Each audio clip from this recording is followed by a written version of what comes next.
Hello, everyone. Welcome back to the Victory Road World Cup of Pokemon VGC, sponsored, of course, by Elgato, Gigitor, and Metafy. My name is Ben Kiriakou, joined here by Stefan Mott, and we just had an absolutely explosive first round of this Friday's set of games. We are in week 3 of the qualifiers. This is where all of the games are decided. We will know after this week which teams are going to be making it through into the next round. So, Stefan, we've got a lot of game left to play. We've got a lot of stakes on the line. How are you feeling going into this match? Pretty great. We talked about this a little bit earlier. We had that sort of first match where we had the 6-point Poland against the 6-point Sweden, a battle of glory more than anything else. Both of them had already advanced, but things could not be different. Couldn't be more different for this upcoming one. But before we get into that, we do have, of course, the socials for you to go follow. If you're following along with the World Cup at home, if you just want to follow along with all of the other amazing things that Victory Road does for the VGC community, follow VGC Victory Road on Twitter. Follow the YouTube, follow the Twitch. You're here already. If you're here and you haven't followed, click the follow button. And of course, join the Discord. And of course, all of the information for the World Cup of VGC can be found at worldcupvgc.com. It's such an awesome website. I remember seeing it for the first time last year. I was so impressed with how much information they have on this website and just how nicely laid out it is. And it's the same this year. Yeah. It's just such a great piece of or such a great resource for the next few months as this tournament goes on. Yeah, exactly. I mean, if you want to keep up with anything, follow the socials. We had a few players last year that I knew that were just kept clicking on all of the statistics buttons and seeing where they were placing, ranking in the tournaments overall, seeing how teams are doing. It's so easy, as you said, Stefan, just to go and find out everything that you need to know about what's happening in World Cup at the moment. Yep. Speaking of what's happening right now, we were talking about this a bit before we did the socials read, but we have an incredible match this week. We talked about this a bit before. Some of these matches matter a lot, and this is one of those matches. Puerto Rico versus El Salvador. This is the battle for the remaining spot in the playoffs from this group. Puerto Rico needs to win this match, and then they guarantee their spot in the group stage. El Salvador only needs a draw, and then they will win and then they will sort of get themselves into the next stage, which means with things at 1-0 for Puerto Rico, there's still a lot to play for, and it's going to be a crazy one. We have such a cool match coming to us for this match as well. Jonathan Quiñones versus Leonardo Efigenio, and that's going to be really important for the momentum shift of this match. Just one match on the board so far, but being down 2-0 or being tied 1-1 feel very, very, very different. So it's a big one here for El Salvador. Exactly, and especially since, when we get in these group stages where there's 3, sometimes 4, but usually 3 really strong teams within a group, and they're all battling it out for the top spot. Usually one team sort of takes a little bit of a lead, and then the other 2 teams are battling it out. The most important thing with this matchup is that both conditions are for these teams to go through and not possible to happen at the same time. You can't have a win and a tie at the same time, and so, whatever happens, El Salvador need at least that four sets of wins. Puerto Rico need that 5. So every single match is so vital. Doesn't matter what the margins are. You just have to win that amount of games. Something else that's really interesting. We have some cool player storylines for this match as well. So Leonardo comes in, a new representative for El Salvador, did not play last year. And yet here he is at 2-0 off the back of this swordfish team that he was able to use in weeks 1 and 2.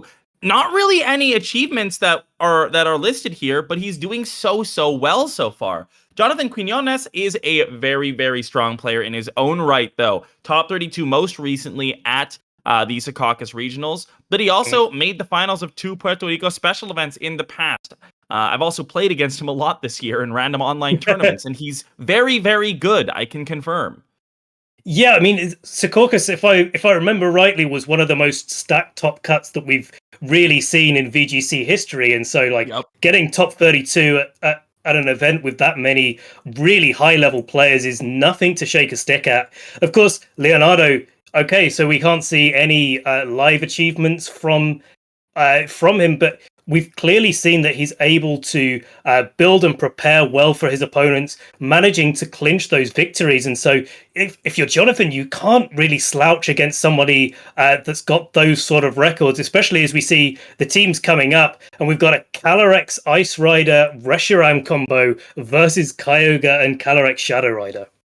This is a really, really interesting adjustment here from Leonardo as well. If you're an established player like Jonathan, a lot of players will read into a new player that people are not very familiar with going 2-0 with the same team and go, okay, that's what they're bringing against me. No reason to expect anything else. And here's Leonardo with a switch up. He's been running a Swordfish team with Dragapult and Thundurus up until this point. And now, all of a sudden, Kartana's in there instead. There's a Regieleki. The whole team is fundamentally different. And if Jonathan was really banking on that team that Leonardo used last week against Taiwan coming again, he's going to be in a really rough spot in this match. Yeah, although, I wouldn't count Jonathan out being, surprised at the... maybe surprised at what Leonardo's bringing, but equally, Jonathan well known for using these sort of Trick Room archetypes and will be well versed in how they run and how to build them. So, I like that being the quote favorite unquote player going into the matchup, taking something that they know really well and an archetype that they know how to pilot, and just trusting themselves that they can make it through a match. It's definitely going to be an interesting one here as we see a very aggressive lead against a very passive lead. The ultimate battle of Trick Room versus non-Trick Room. I feel like this is kind of what we see a lot. We see one player just trying to absolutely blow them up and the other player trying to just make sure they can click that Trick Room button. Yeah, and it's one of these trades that you have to play when you're playing Trick Room. It's a move that goes last. It's quite difficult to set up. You get such a big payoff for it, but equally, you have to give up some ground and time in order to set it up. And Leonardo's playing quite well into this and saying, well, okay, you can set Trick Room up. Maybe I don't have an option to stop it, but what I am going to do is make sure you take a lot of damage and make it so that those valuable Trick Room turns that whittle themselves away very, very quickly aren't as valuable as what they could be.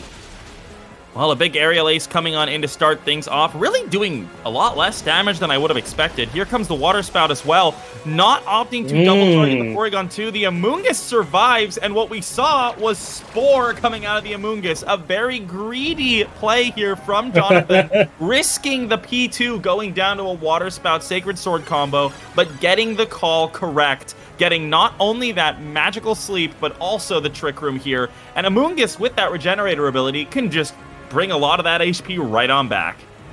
It certainly can, but I mean, you can't really Rage Powder in this situation. Kartana really not affected at all by the Rage Powder, so the Porygon 2 can always go down in that turn. The question for Leonardo is whether he's happy enough to try and take the knockout or not in this case. Yeah, the Recover coming on in now, though, is going to make it very difficult for this Kartana to accomplish much of anything this turn. Opting to, well, we'll see. I mean, both of them were potential KOs, but the Aerial Ace instead going on into the Reshiram, dishing out a little bit of damage. 40 damage is better than nothing. But Max Flare into this Kartana, even in the rain, should be more than enough damage to get rid of that. So Leonardo is probably going to want to do some kind of a defensive switch here. But there's not really anything in the back that wants to take a Dynamax Reshiram hit. No, Dynamax Reshiram is one of those, such a powerful Pokemon. If you get it into a position, as Jonathan has done in this match, it can just dish out so much damage. If that Kartana, though, is holding a Focus Sash, maybe there's an opportunity for it to, dish out that last little bit of damage and allow the Kyogre to switch around a little bit, maybe gain Leonardo a little bit more of a better board position, because at the moment, Jonathan set up Trick Room on the first turn of the game. The second turn of the game, Reshiram's on the field and being able to launch out some big damage. And so, Leonardo's definitely going to have to try to position himself in order to, one, take the hits that Jonathan's dishing out while Trick Room's up, but also make sure that he's still damaging Jonathan's team enough to finish it off once Trick Room has expired. Well, we do see no switch coming out from Leonardo. If we do have a sash on that Kartana, I quite like him staying in, actually. I like him just using it to eat up one turn of Dynamax as well as one more turn of Trick Room. I think that's a really good way to play it. Even if there's no sash, though, I kind of understand just throwing the Kartana away here because it's not going to accomplish anything in Trick Room. It's not going to find a way to Dynamax into the Calyrex Ice Rider. And at this point, Kartana... It looks so sad when it flops over and faints, but it's gone from the field. The Kyogre remains asleep. It's eating these eerie impulses for days now as well. It's going to have a very, very hard time accomplishing much of anything either in this game. Leonardo, if he brings this one back, it's going to be so impressive, but he's got the tools to do it. If he can stall out Trick Room, anything is possible. Yeah, and I think, playing that turn as he did with the Kyogre staying in, staying asleep, and most importantly, not taking any damage, I think is really big because one of the tools that Leonardo has in his arsenal to, come back in this match has to be with that Kyogre, has to be in the rain, especially after the Reshiram has gone through all of its Dynamax turns. Leonardo does have Dynamax available to him, and so we could be seeing this sort of deferred Dynamax game plan going on where later in the match Leonardo comes in for a big hit with the Kyogre. Oh, it's a Tornadus in the back, actually. So wow, Leonardo kind of looks like he went all in on denying the Trick Room and just did not manage to do that. So an unfortunate turn 1 game plan here for Leonardo that didn't quite pan out the way he intended, but this is going to allow him to stall out yet another turn of the Reshiram's Max Quake. I feel like a lot of this game comes down to Leonardo is probably going to have to Dynamax that Kyogre and really hope that it wakes up. Yeah, exactly, and that's going to be a little bit dicey. The Max Quake does over 50% health to that protecting Regieleki as well. So Regieleki is one of those Pokemon that you might want in the late game to maybe put that little bit extra pressure on the Porygon too. But in this situation, it's going to be hard for it to even attack again. Yeah, the Regieleki taking so much damage through Protect is also just a testament to just how strong that Reshiram is. That's not even a stab move, and it doesn't even have a Life Orb. That thing is just kind of a monster. Regieleki's going to switch on out now. Interesting decision there, opting to go back into the Kyogre here. So resetting the rain. And, well, we'll see if it takes damage here. I imagine that the Porygon 2 might have actually just... Ooh, Taunt comes in. Okay. Nice. Interesting. Yeah. So no Eerie Impulse is going to be an option this time around. Foul Play is going to come on in, going into that Tornadus. And how much damage? Oh, no! Max Overgrowth covers the switch perfectly. Yeah. And that is gigantic damage onto that Kyogre. Yeah, it's just such a good play there. Jonathan knows that, okay, so it's only Kyogre in the back.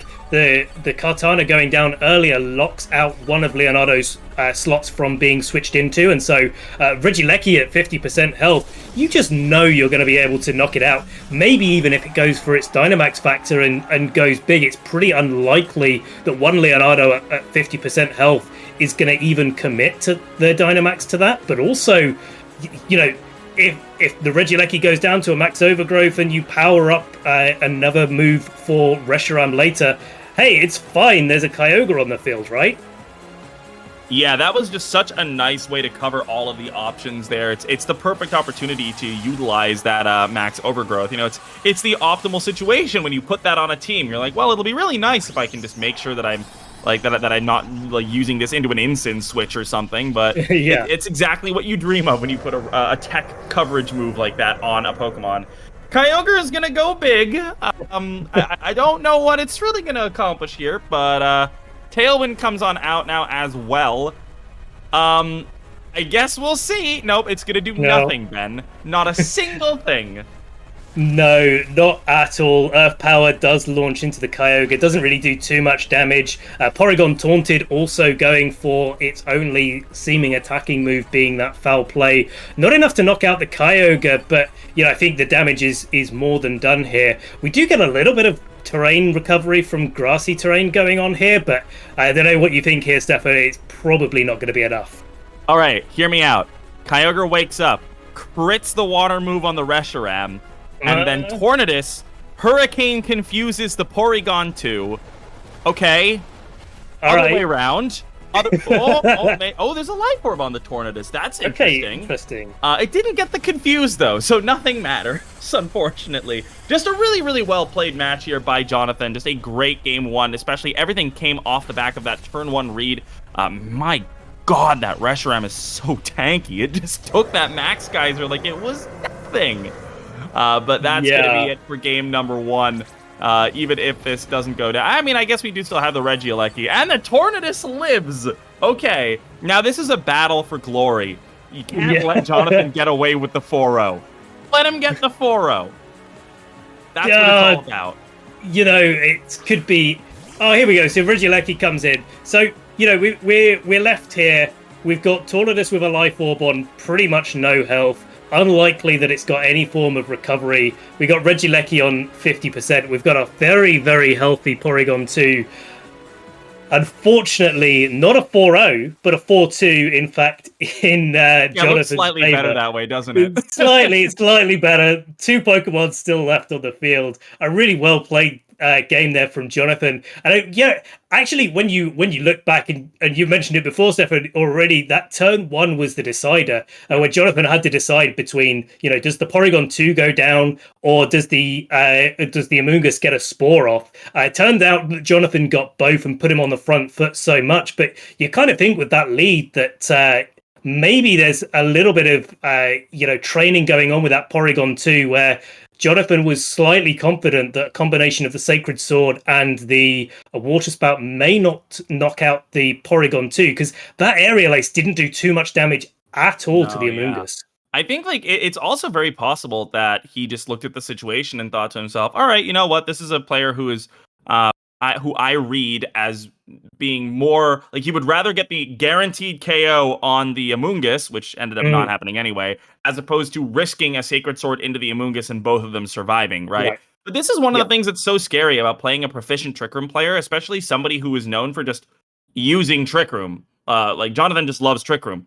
And these players who are really proficient at Trick Room are very, very good at identifying when they can be super greedy on turn one, even when they don't necessarily have to. If you let a Trick Room player do a super greedy play like that turn one and get away with it, you're probably just not going to win the game. Like, the game is basically over at that point. So, no shots at Leonardo at all. Sometimes that just happens. But you get very good information out of that. You know about the Solar Beam on that Reshiram, but on top of just the general set information, you get a lot of information into what your opponent is likely to do, what kind of a player are they, what's their mentality like going into these games. So you can really try to use that to your advantage going forward, and I'm really curious to see just how Leonardo decides to alter things up with this different lead. Yeah, because we already know that the Tornadus is carrying a life orb. That means it's not carrying anything like safety goggles. Not something you see often on Tornadus, but that would be one of the ways to counter this lead. Of course, there is the potential of Taunt coming out onto the Amoonguss this turn, and that would shut it down, at least for the start of the turn, give Leonardo a little bit more space to breathe into the Trick Room, at least allow both of his Pokemon to be awake. And of course, you've always got the risk here, thinking from Jonathan's side, that the Amoonguss gets doubled into again, because it's a Pokemon that Leonardo is clearly quite worried about after the way that he played in game 1-2. So a lot of risky plays here, but I don't think there's too many ways that the Jonathan can be stopped from setting up that Trick Room.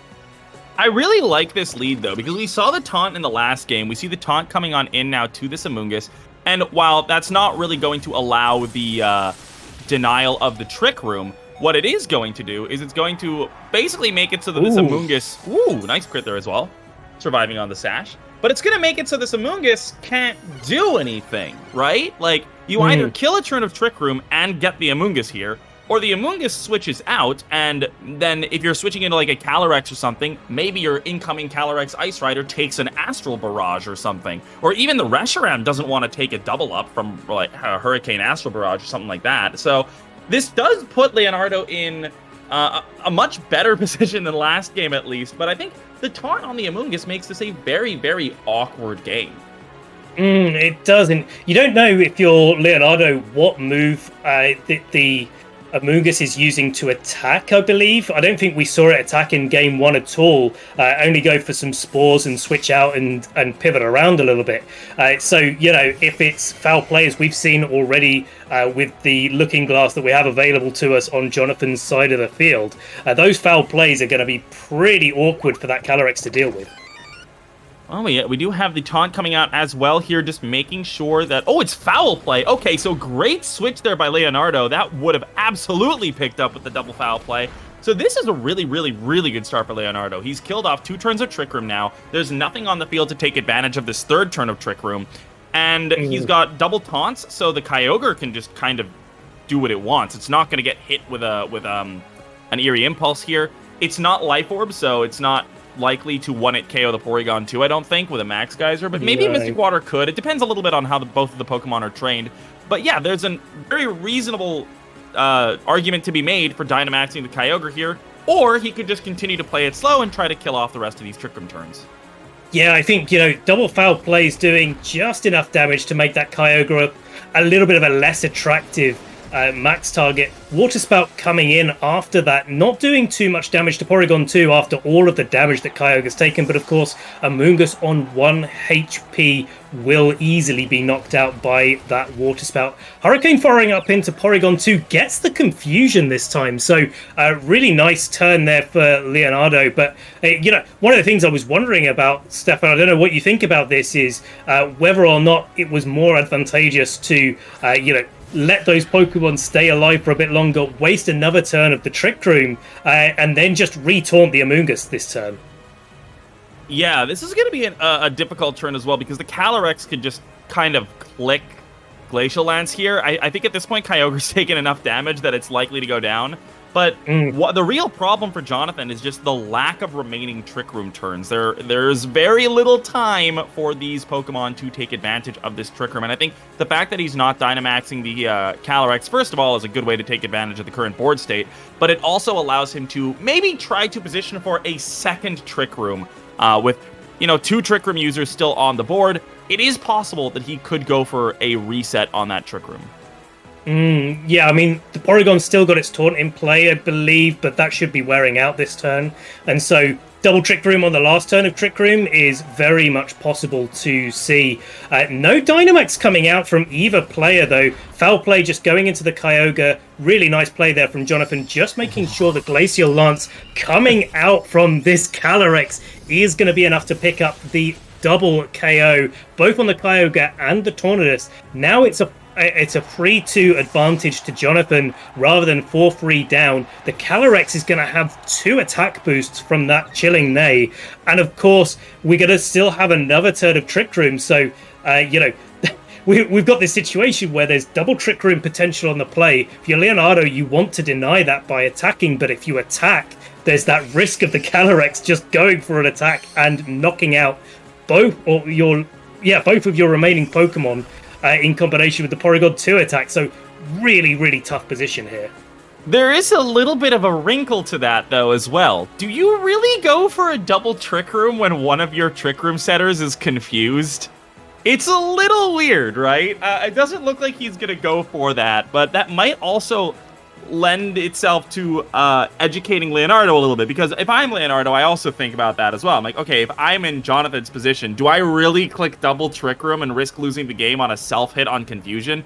Probably not, because it's already a read game. Like, you can already be punished for clicking double Trick Room, but then, like, you're adding the wrinkle of potentially being punished even if you get the call right.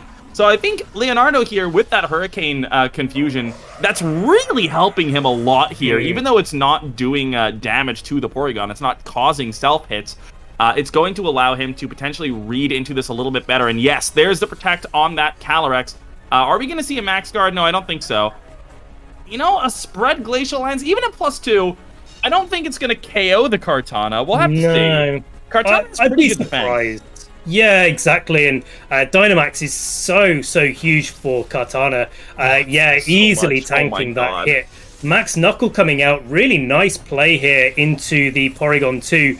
gets the knockout, gets the attack boost, and now, of course, Trick Room is going to be ending with Calyrex getting an attack boost less important, but what is important is that Calyrex on Leonardo's side of the field will be able to launch an Astral Barrage next turn. The Porygon 2's been knocked out. There's no redirection from Amoonguss. There's only that Reshiram in the back, and as we know, that's easily going to be enough to knock out the Kartana, but there is no Trick Room option available. So depending on how Leonardo's trained his Pokemon, especially with the potential of that Focus Sash on the Calyrex, this could be enough for Leonardo to squeeze out the game.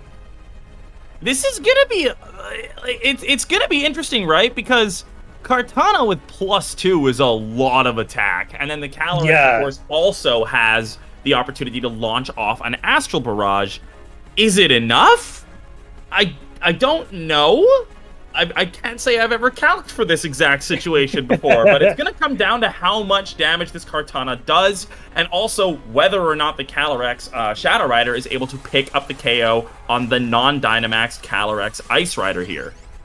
Yeah, and we see, of course, the second Dynamax coming out from Jonathan's side of the field. With all the things that have happened, I didn't quite click that Jonathan still had the ability to Dynamax the Reshiram, which makes a huge impact in the game, especially as we know that it's carrying that Assault Vest. So if the Kartana goes down here, it's going to be quite difficult for Calyrex to pick up a knockout on the Reshiram. You see that Astral Barrage doing almost nothing effectively to the Reshiram. Maybe in range of Kartana, maybe in range here of the Reshiram going for a Max Quake and knocking it out. Be interesting to see if it was able to do that, as we see Max Airstream doing the rest of the 30% damage needed to take that Reshiram down to less than half. Max Flare coming out from the Reshiram, easily going to be enough to pick up the KO on this Kartana. Gonna set up the Sun to make sure that it's doing the maximum amount of damage with the Max Flare, but to be honest, don't think it needs too much help doing that much damage to a non-Dynamax Calyrex Shadow Rider. So, less important, I think, for this end game. As we see the Calyrex, of course, at 2 stages of increased attack, going after the Calyrex on Leonardo's side of the field after surviving so handily that Astral Barrage previously. Calyrex hanging on with its Focus Sash does have the benefit of spread damage, but unless we see some big critical hits here, Stefan, I'm not sure that it's going to be enough. Yeah, based on the damage we saw the Reshiram take last turn as well, a critical hit is not going to be anywhere near enough to take that out. Just a really well-played game here by Jonathan. Overall, things were a little awkward for him at the beginning, you know? Like, the turn 1 looked pretty okay for Leonardo. He stalled out a lot of that Trick Room very effectively, and yet, regardless, it wasn't quite enough. Kartana, a bit of an awkward one. You know, I'm not too surprised to see Leonardo bring that because, you know, you're playing against somebody like Jonathan who loves his Trick Room, who loves his Ice Rider. Kartana's very good in Ice Rider, but then suddenly you're not facing down an Ice Rider Palkia team, you're facing down a Reshiram, and a big part of your game plan is that Kartana. Not a great matchup for the Kartana, that one. But overall, a really well-played set there, especially by Jonathan Quiñones, who manages to make it 2-0 for Puerto Rico, putting them slightly closer to the next round than El Salvador. Of the remaining 6 matches, Puerto Rico need to win 3, El Salvador need to win 4. So a slight lead for Puerto Rico in that regard, but 2-0 has got to be feeling pretty good as well. Yeah, it's definitely, what brings the team together, gets that momentum going. Of course, both teams, there's 6 matches to play and only 4 wins needed for El Salvador to come back. And so, it's so all to play for. You only have to win 2/3 of the remaining games going on, which, when you start the week, doesn't sound like too much. When you've already lost 2 sets, feels a little bit more uphill. But hey, it's these teams clearly are both strong contenders, both in contention for the next round. And I cannot wait to see at the end of our stream schedule this week, and of course, when all of the games have been played, what the result is here. Yeah, and there's a lot of these matches going on this week that are just really important for deciding who's going to go on to the next match. We've got another very important one coming up at the end of the stream as well. But beforehand, we have a very interesting match coming up. We've got South Africa versus India. Now, this one, on paper, if you asked me before the tournament, started, I would say India probably takes this really, really easily. And while I still think India is very favored, especially with their incredible 7-1 into 7-1 start in this tournament, South Africa's done pretty okay. They've got a win over a Panama team that I think is reasonably strong. And now they will be able to advance potentially if they can make the upset happen against India. So this is a very, very, very important match, a potential for a really, really interesting upset. But it's gonna be neat. So definitely don't go anywhere, guys. We have another really fire match coming up after the break, and we'll see you then.